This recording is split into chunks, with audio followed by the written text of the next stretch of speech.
Oke. Selanjutnya hapus simbol di depan. Nah, hapus simbol di depan ini berarti kita menghapus satu simbol yang berada di posisi paling kiri. Nah, yang perlu diperhatikan di sini, posisi head ini harus tetap ada, menunjukkan ke satu simbol ya, karena ini posisi head ini adalah menunjukkan sebagai titik pertama. Maka sebelum satu simbol ini dihapus, maka harus ada harus ada yang lain yang nanti membantu membantu apa ya? Ya, membantu head ini ya, agar dia tetap ada, intinya seperti itu ya. Jadi nanti misalnya kita buat satu pointer untuk simbol ini ya, yang akan dihapus ini dengan nama hapus ya. Nah, ini nanti dia akan menunjuk ke sini, dan posisi head dia nanti akan dipindahkan ya. Nah, nanti di program hapus sama dengan head. Nah, setelah itu baru head dipindahkan ke simbol setelahnya, sehingga di sini posisi head tetap aman. Setelah posisi head ini aman, selanjutnya dihapus ya. Kemudian nanti dia akan hilang ya. Nah, nanti di dalam kode program kita menggunakan perintah delete, hapus. Nah, tinggal ini. Oke, nanti untuk proses selanjutnya hampir sama seperti yang yang barusan saya terangkan ya, tetapi nanti yang sedikit berbeda adalah untuk yang terakhir ya. Nah, untuk bukan akhir, ada satu penanda ya, misalnya hapus, kemudian posisi head dipindahkan, kemudian delete ya, dan seterusnya. Nah, jika tinggal satu, maka ini bisa kita menggunakan jalan pintas ya.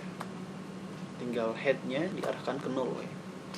Nah, berarti ini nanti sudah hilang ya, dan sudah kosong. Nah, adapun untuk kode program untuk simbol di depan ini, hapus di depan ini seperti ini ya. Misalnya saya buat dengan nama del at front. Nah, if is empty kemudian false, artinya kalau ada simbol ya, maka nanti dia akan melakukan proses penghapusan. Ini adalah kondisi di mana ada lebih dari satu simbol. Kemudian ini tadi yang ya, ini untuk kondisi ketika ketika simbol tinggal satu ya, tinggal headnya diarahkan ke 0. Oke, silakan tuliskan ya, sambil dipahami dan juga sambil di pause ya. Setelah itu baru dilanjutkan ke slide berikutnya, yang terakhir ya, hapus di belakang. Nah, untuk hapus di belakang artinya kita menghapus di bagian atau di sebelah kanan ya. Nah, untuk menghapus di bagian belakang ini nanti juga sedikit lebih kompleks daripada kita harus menghapus di kiri ya. Nah, misalnya kita akan menghapus ini,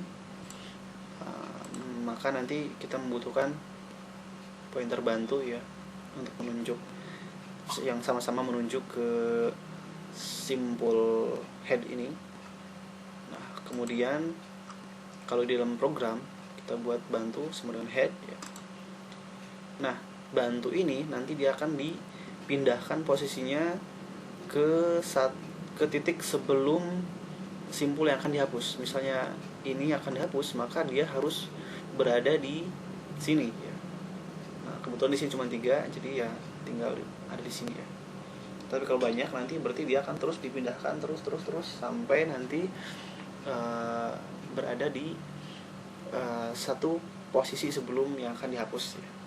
Maka nanti bisa menggunakan while bantu next ya, selama bantu next, kemudian nextnya lagi tidak nul ya, maka dia akan dipindahkan terus ke simpul-simpul selanjutnya. Bantu sama dengan bantu next. Nah, setelah dia berada di satu posisi sebelum simpul yang akan dihapus, maka perulongan sudah selesai ya. Tidak maksudnya keluar dari looping while ya. Nah, setelah itu baru kita tambahkan satu pointer lagi ya, untuk khusus dia untuk menghapus ya. Jadi yang akan dihapus itu adalah yang ditunjukkan oleh bantu next-nya. Jadi bantu di sini berarti yang akan dihapus adalah yang setelah bantu. Berarti bantu next di sini ya. Nah, nanti di dalam program berarti hapus. Nah, hapus sama dengan bantu next ya, yang ditunjuk oleh bantu ini. Berarti ini. Nah, setelah itu penghubungnya dinulkan ya. Kemudian di delete hapus. Nah, dan seterusnya untuk proses simbol-simbol yang lain sama ya.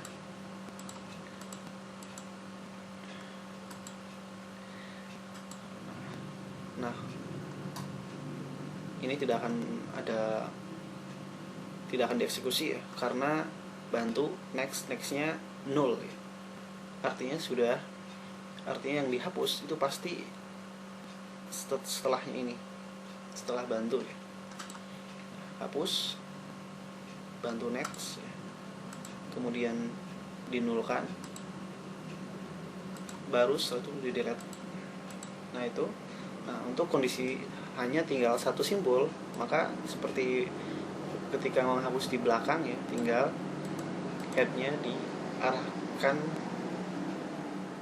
head next 0 ya. Oh ya, maaf, itu berbeda ya. Jadi head nextnya dinulkan, setelah itu baru head diarahkan ke 0 ya. Oke, kemudian kosong. Nah, ini kode program untuk menghapus simbol di belakang ya. Ini memastikan kalau ada simbol lebih dari ada simbol ya. Kemudian ini kondisi ketika lebih dari satu simbol, dan ini adalah ketika hanya ada satu simbol saja. Oke, silahkan